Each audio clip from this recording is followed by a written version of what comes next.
So one of the foci of the winter school that I was just at NIT Silchar and the conference that just took place there was on different kinds of methodologies. So how to really think about partition in new ways. So I've already spoken about the importance of having diverse sites or locations of one's research and recognizing the great diversity of experiences of partition in different parts of the subcontinent.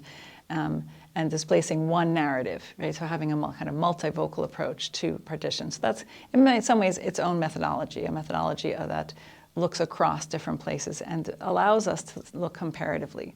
So I would say that's a methodology that we need to engage more, which is really comparative analysis of partition and its impacts, so we can understand the significant differences at different places, but also what actually connects them.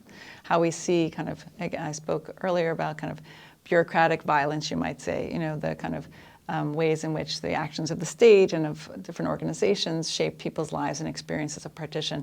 And we can actually see commonalities in that domain across different locations.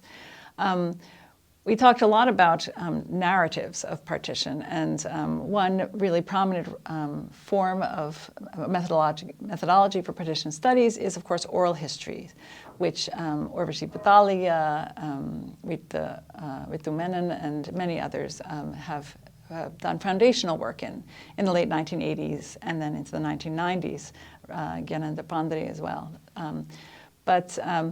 Now we see a new wave of oral historians emerging, I think, who are seeking out those stories that are kind of less told or less known.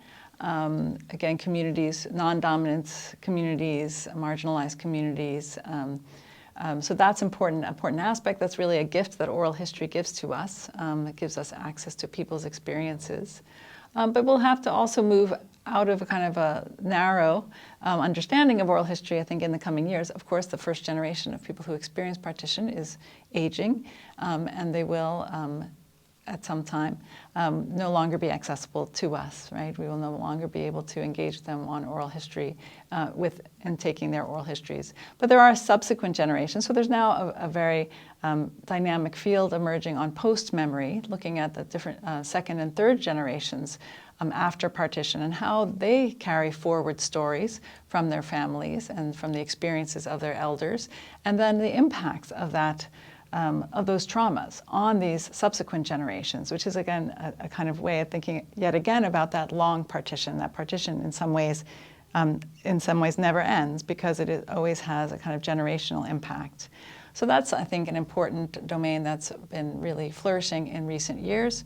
I would say it's also very important to be multidisciplinary, and I think some of the best work that we see emerging embraces multiple sources. So, for example, I mentioned Wazira Zamindar, and her work is beautiful because she engages in oral histories, but she also engages with, state documents, the archive, exchanges between different government departments. She goes into fine detail, engaging with the archive, and that's why she's able to tell such a rich story. And I think that's what we saw with a lot of the students who had gathered for this winter school at NIT Silchar, is that many of them are thinking really capaciously, right, about different kinds of sources and how to bring them into communication with each other.